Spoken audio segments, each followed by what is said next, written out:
Agora que nós já sabemos o que são hard e soft skills, sabemos que o ideal é encontrar um candidato equilibrado entre hard e soft skills.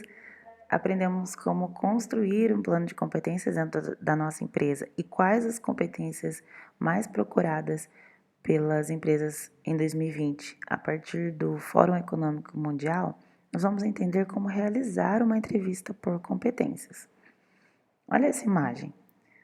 Antigamente era assim que funcionava. Sabe trabalhar em equipe? Sim.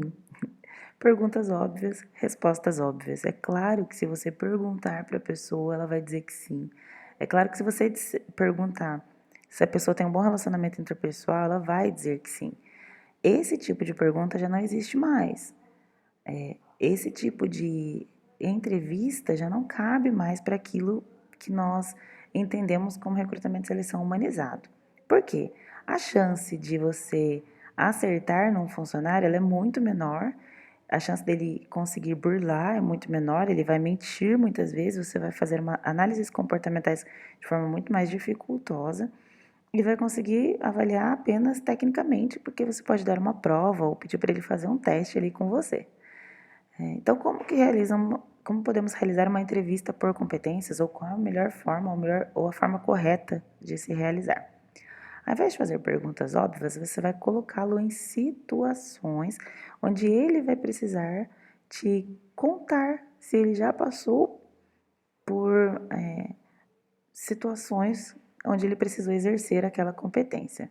Por exemplo, lembra que nós falamos ali atrás ou no módulo anterior, sobre as competências mais procuradas segundo o Fórum Econômico Mundial? Pois bem, ao invés de perguntar, você é capaz de solucionar problemas complexos? Você vai perguntar, Fulano, conte-me situações em que você precisou solucionar problemas complexos. Ou você pode até perguntar, mas em seguida você vai pedir para ele contar a situação. Então, Ciclano, você é uma pessoa criativa? Sim. Legal. Me conte uma situação então em que você percebeu que você precisava exercer a sua criatividade. E ele vai te contar situações em que ele exerceu a criatividade. Percebe que, além de dificultar para que o candidato omita ou fale além da realidade, você transfere essa entrevista robotizada e engessada para uma entrevista muito mais informal, muito mais bate-papo, muito mais interativa. Por exemplo, se o candidato está nervoso, você deixando ele de uma forma mais descontraída, você vai extrair dele muito mais do que ele nervoso e engessado respondendo só sim ou não, ou talvez. Quando nós batemos um papo e entendemos que ali na entrevista estamos realmente precisando de um candidato tanto quanto ele precisa do trabalho e que ninguém ali, não tem uma escala hierárquica, né? Mas assim, uma via de mão dupla, a gente consegue extrair do candidato tudo aquilo que nós precisamos para que o recrutamento e seleção seja mais efetivo, que seja mais responsável e que seja mais humanizado também, com certeza. Então, não existem perguntas prontas para entrevistas por competências, mas existem competências pré-definidas e a partir disso, no bate-papo, você vai extraindo dele tudo que você precisa saber.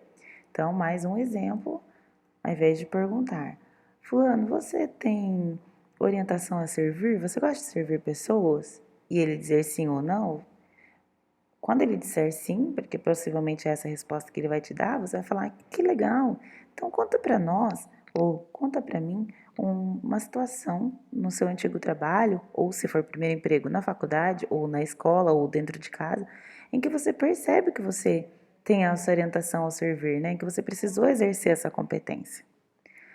Dessa forma, além de você fazer o candidato sair de lá com muito mais satisfação em ter conseguido falar tudo que precisa, você consegue realmente descobrir muito mais dele do que somente fazendo perguntas prontas e óbvias. Essa realização de entrevistas por competências, como eu disse, não precisa ser realizada somente por um analista comportamental. Por quê? Porque viu como é simples? Ele vai te contar uma história. Claro, ele pode mentir? Pode, mas a partir do momento que você realiza entrevistas, que você lidera pessoas, você já consegue entender aspectos de uma mentira ou perceber o quanto ele se enrola para dizer sobre alguma coisa e que não é nervosismo e sim algo contrário à verdade. Então, a entrevista por competência ela é realizada dessa forma e essa é a única forma, na verdade, de se realizar uma entrevista desse tipo. Eu espero que tenha ficado muito claro em relação a entrevistas por competências. Não tem dificuldade nesse sentido, mas é algo que você vai realmente entender praticando. Por quê? Porque depende muito das respostas do outro. Mas a partir do momento que você começa a praticar, a sua análise comportamental, ela fica muito mais apurada. E com isso, suas entrevistas começam a ser muito mais assertivas e muito mais, inclusive, como eu disse aqui, respeitosas em relação ao candidato.